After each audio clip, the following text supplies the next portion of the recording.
ক্লাসে পড়ানোর সময় শিক্ষিকা লক্ষ্য করেন এক ছাত্রী কাঁদছে। তাকে কাঁদতে দেখে শিক্ষিকা তার কাছে যায় এবং জিজ্ঞাসা করে, কি হয়েছে তোমার, কাঁদছো কেন?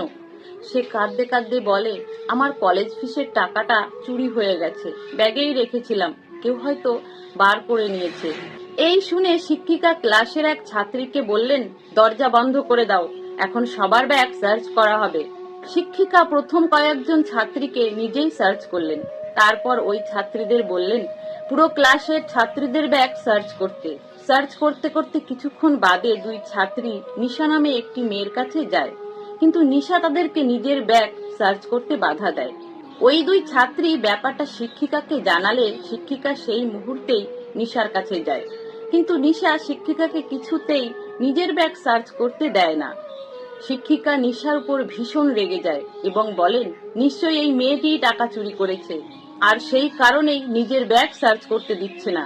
নিশা কাঁদতে কাঁদতে বলে, না ম্যাডাম, আমি টাকা চুরি করিনি, আমি চোর নই। চোর নও? তাহলে ব্যাগটা সার্চ করতে দাও। শিক্ষিকা রেগে গিয়ে বললেন। নিশা তার ব্যাগটা জড়িয়ে ধরে রেখে বলে, না, আমি আমার ব্যাগটা সার্চ করতে দেব না।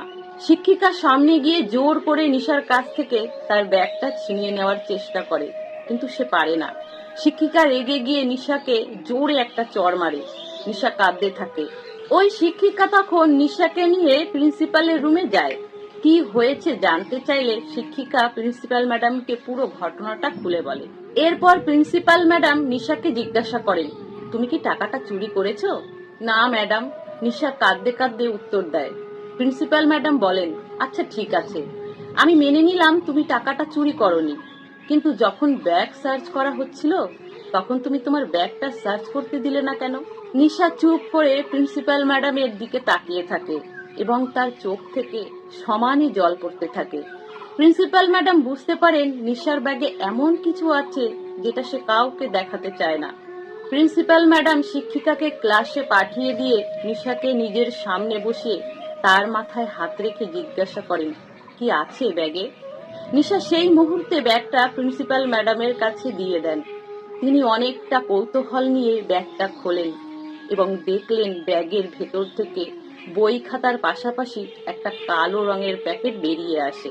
প্রিন্সিপাল ম্যাডাম কালো রঙের প্যাকেটটি খুলে আশ্চর্য হয়ে যায়, কারণ ওই প্যাকেটটিতে ছিল অর্ধেক খাওয়া সিঙ্গারা, নান, বার্গার এবং পিৎজার টুকরো। এইসব এগুলো দেখে প্রিন্সিপাল ম্যাডাম সবটাই বুঝে যান এবং চেয়ার থেকে উঠে এসে নিশাকে জড়িয়ে ধরে কাঁদতে থাকেন। নিশা প্রিন্সিপাল ম্যাডামকে বলে, আমি বাড়ির বড় মেয়ে, আমার ছোট দুটো বোন আছে, বাবা অসুস্থ হয়ে বিছানায় পড়ে আছে, বাড়িতে রোজগার করবার মতো কেউ নেই। আমি টিউশনি করে যেটুকু টাকা রোজগার করি তাই দিয়ে দুবেলা ঠিক করে খাওয়াও জোটে না আমাদের। রোজ না খেয়ে কলেজে আসতে আমার খুব কষ্ট হতো। একদিন কলেজে আসার সময় দেখি একটা হোটেলের সামনে রাখা ডাস্টবিনে অর্ধেক খাবার ফেলে দেওয়া আছে। খিদে সহ্য করতে না পেরে ওইখান থেকে খাবার খেয়ে কলেজে এসেছিলাম। এই রকম বহুবার হয়েছে। একবার হোটেলের মালিক আমাকে দেখে ফেলেছিল ডাস্টবিন থেকে খাবার তুলতে। প্রথমে সে ভেবেছিল আমার মাথা খারাপ, তারপর আমার কাছে গিয়ে বুঝতে পারে আমি অসহায়। ওই দিন থেকে তিনি আমার উপর দয়া করে হোটেলে আসা গ্রাহকদের থেকে বেঁচে যাওয়া খাবার আলাদা করে একটা প্যাকেটে রেখে দিত, যা আমি রোজ কলেজে আসার সময় নিয়ে আসি। বাড়ি ফিরে বাবা, মা এবং বোনদের সাথে ভাগ করে খাই।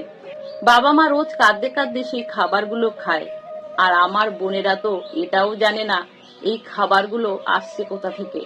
তার ভেতরে জমে থাকা কষ্টের কথাগুলো প্রিন্সিপাল ম্যাডামকে বলে সে হাউমাউ করে কাঁদতে থাকে, সাথে প্রিন্সিপাল ম্যাডামেরও চোখ থেকে জল পড়তে থাকে। তাহলে বন্ধুরা, গল্পটা আপনাদের কেমন লাগলো অবশ্যই কমেন্টে জানাবেন। সকলে ভালো থাকবেন, সুস্থ থাকবেন।